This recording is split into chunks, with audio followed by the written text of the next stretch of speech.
సంవత్సరాల తరబడి ఎన్ని మందులు వాడినా మీ మోకాల నొప్పులు తగ్గట్లేదా? ప్రాణ పెయిన్ క్లినిక్ లో అత్యాధునిక చికిత్స. ఆయన యువ పారిశ్రామికవేత్త, మామూలు పారిశ్రామికవేత్త కాదు. 1400 కోట్ల టర్నోవర్ ఉన్న ఒక ప్రఖ్యాత డైరీకి చైర్మన్. తండ్రి వారసత్వాన్ని పుణికిపుచ్చుకున్న ఆయనకు ప్రజాసేవ చేయాలన్నది ప్యాషన్. అయిష్టంగానే 2019లో టీడీపీలో చేరి ఆ పార్లమెంట్ నుంచి 5 లక్షల ఓట్లు పొందిన నేత ఆయన. అనంతరం వైఎస్ఆర్సీపీలో చేరి పార్టీ అధినేత జగన్ కు విధేయుడుగా సన్నిహితంగా ఉంటూ జగన్ సూచన మేరకు ఇప్పుడు విశాఖలో ఒక కీలక నియోజకవర్గ అభ్యర్థిగా ఎన్నికల్లో విజయానికి దగ్గరగా ఉన్న ఒక విజేత స్టోరీ ఇది. ఇంతకీ ఎవరా హీరో, ఏంటా స్టోరీ అన్నదే కదా మీ క్యూరియాసిటీ. అయితే వాచ్ దిస్.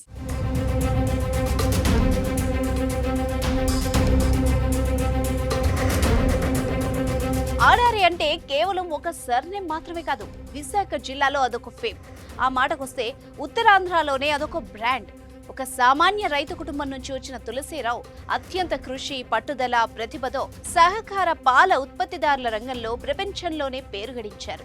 ఆంధ్ర కొరియన్ గా పిలుచుకునే తులసీరావు వ్యాపారవేత్తగా రాణిస్తూనే ప్రజాసేవకు అంతే ప్రాధాన్యం ఇచ్చారు. 11 కోట్ల రూపాయల టర్నోవర్ గల విశాఖ డైరీకి చైర్మన్ గా బాధ్యతలు స్వీకరించి 1400 కోట్ల టర్నోవర్ కి చేర్చిన తులసీరావు యలమంచిలి సర్పంచ్ గా 25 సంవత్సరాలు ఏకదాటిగా ఏకగ్రీవంగా ఎన్నుకోబడ్డ నేత.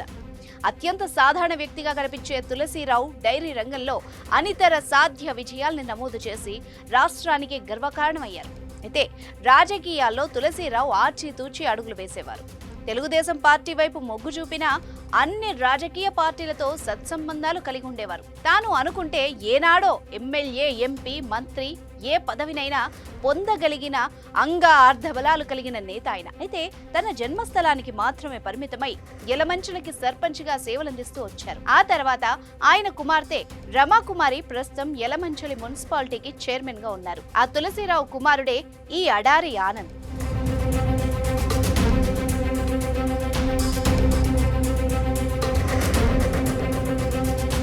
గోల్డెన్ స్పూన్ తో పుట్టినప్పటికీ తండ్రి అడుగుజాడల్లో ఉంటూ వ్యాపారాల పట్ల సునిశిత దృష్టి సారించిన ఆనంద్ 2023 జనవరిలో తండ్రి మరణానంతరం విశాఖ డైరీ చైర్మన్ గా బాధ్యతలు చేపట్టారు.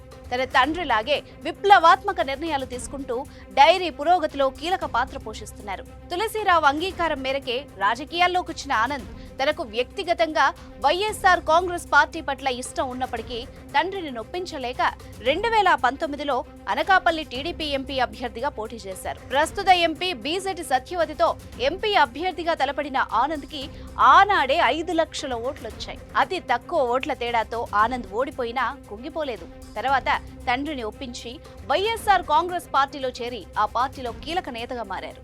ఆనంద్ తన తండ్రి మరణానంతరం ఒకవైపు డైరీతో పాటు ఇంకొక వైపు రాజకీయాల్ని ఎలా ముందుకు తీసుకెళ్తారన్న విమర్శకులను సైతం ప్రశంసలు పొందే విధంగా తన సామర్థ్యాన్ని నిరూపించుకున్నారు. డైరీ వ్యవహారాల పట్ల ఏమాత్రం అశ్రద్ధ చూపకుండా నిరంతరం డైరీలోనే కూర్చుంటూ డైరీ పురోగతికై పాటుపడుతున్నారు.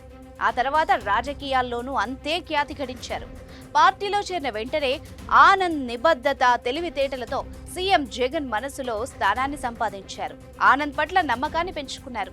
2019లో విశాఖ నగరంలో కోల్పోయిన 4 సీట్లని మళ్లీ దక్కించుకోవాలంటే ఆనంద్ లాంటి నికార్సైన వ్యక్తి అక్కడ పోటీలో ఉండాలని ముఖ్యమంత్రి భావించారు.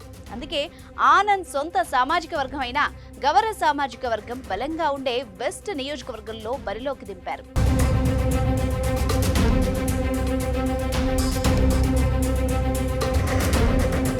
విశాఖ వెస్ట్ అంటే తెలుగుదేశం పార్టీకి పెట్టని కోట. గత 2 సార్లు టీడీపీ నుంచి విజయం సాధించిన గణబాబుపై ఆనంద్ ను పోటీకి నిలిపి అక్కడ రాజకీయాల్ని ప్రభావితం చేసే నిర్ణయాన్ని తీసుకున్నారు జగన్. దీంతో ఆనంద్ ఏమాత్రం సందేహించకుండా వెస్ట్ లో పార్టీ కార్యాలయాన్ని ఏర్పాటు చేశారు. ఆ నియోజకవర్గ ప్రజలతో 3 సంవత్సరాలుగా మమేకమవుతూ వాళ్ల సమస్యల పరిష్కారానికి పాటుపడుతున్నారు. గడప గడపకు మన ప్రభుత్వం కార్యక్రమాన్ని సక్సెస్ చేశారు. అదే స్ఫూర్తితో ఓ అడుగు ముందుకేశారు. మీతో ఆనంద్ అనే యాప్ను సృష్టించి సీఎం చేతుల మీదుగా ప్రారంభింపజేసి ప్రజలకు మరింత అందుబాటులోకి వచ్చారు. విశాఖ వెస్ట్ వాసులు తమ సమస్యను ఈ యాప్లో అప్లోడ్ చేసి పరిష్కారం పొందొచ్చు. అంటే నాయకుడు ఇంటి దగ్గరకు వచ్చినప్పుడే కాదు, ఎక్కడి నుంచైనా ఎప్పుడైనా యాప్లో సమస్యను అప్లోడ్ చేస్తే అది ఆడారి ఆనంద్కు చేరుతుంది. అంటే యాప్ డౌన్లోడ్ చేసుకుంటే చాలు అన్నమాట. నాయకుడంటే ఓట్ల వేట కాదు, ప్రజల పాట్లు తీర్చడమే ముఖ్యమంటారు ఆయన. ప్రభుత్వ సహకారం కోరితే కొన్ని పనులు ఆలస్యం అవుతుందన్న ఉద్దేశంతో తన సొంత నిధులతోనే రహదారుల నిర్మాణం, కల్వర్ట్ల వంటివి అభివృద్ధి పనులు పూర్తి చేశారు ఆనంద్. వెస్ట్లో జాబ్ మేళా నిర్వహించి వేల సంఖ్యలో యువతకి అవసరమైన ఉపాధిని కల్పించారు ఆనంద్. మరికొందరికి స్కిల్ డెవలప్మెంట్ ద్వారా శిక్షణ ఇప్పిస్తూ వారికి శాశ్వత ఉపాధి కల్పించే బాధ్యతను తీసుకున్నారు. మహిళలు, పెద్దవారు, ఇతర వర్గాల వాళ్లకి అవసరమైన స్వయం ఉపాధి ప్రాజెక్టుల కల్పనలో కీలకంగా వ్యవహరించారు. ఆనంద్ చేస్తున్న ప్రజాసేవని గుర్తించిన ముఖ్యమంత్రి వైఎస్ జగన్మోహన్ రెడ్డి సూక్ష్మ మధ్యతరగతి పరిశ్రమల సమాఖ్యకి ఆనంద్ ని చైర్మన్ గా నియమించారు. ఎంఎస్ఎంఈ చైర్మన్ గా తక్కువ కాలంలోనే అద్భుతమైన ఫలితాలు సాధించారు ఆనంద్. పలు గ్రూపులకు అవసరమైన స్వయం ఉపాధిని కల్పించే ప్రాజెక్టులను అందించి వారి జీవన ప్రమాణాల్ని అభివృద్ధి చేయడంలో కీలక పాత్ర పోషించారు. కుట్రలు, కుతంత్రాలకు ఏమాత్రం అవకాశం ఇవ్వకుండా నిష్కల్మషమైన మనసుతో పార్టీలు, కులాలు, ప్రాంతాలు చూడకుండా నిరంతరం ప్రజలకు, కార్యకర్తలకు అందరికీ మంచి చేయాలన్న ఉద్దేశంతో ఆనంద్ ఎంచుకున్న మార్గం ఆ నియోజకవర్గ ప్రజల్ని మెప్పించింది. ఎన్నికల ప్రచారంలో ఆడారి ఆనంద్ గెలుపు స్థాయిని దాటి అధిక మెజార్టీ సాధించాలన్న లక్ష్యంతో ముందుకు వెళ్తున్నారంటూ రాజకీయ విశ్లేషకులు అంచనా వేస్తున్నారు. గెలిస్తే ఆనంద్ మంత్రి అన్న సందేశం కూడా నియోజకవర్గంలో బలంగా వినిపిస్తుంది. ఎందుకంటే వైఎస్ఆర్ కాంగ్రెస్ పార్టీలో గవర సామాజిక వర్గం నుంచి స్థానం పొందిన ఏకైక నేత ఆనంద్. ఆ ప్రాంతం నుంచి గవరలకు ఖచ్చితంగా రాజకీయ ప్రాధాన్యం లభిస్తూనే ఉంటుంది. మంత్రివర్గంలో కూడా ఒక గవర నేత ఉండడం ఆనవాయితీగా వస్తోంది. అలా చూసినా ముఖ్యమంత్రితో అత్యంత సన్నిహిత సంబంధాలు కలిగి పారిశ్రామికవేత్తగా సంచలనాలు నమోదు చేసిన ఆనంద్ మంత్రివర్గంలో స్థానం పొందడం తప్పనిసరి. So all the best Adari Anand.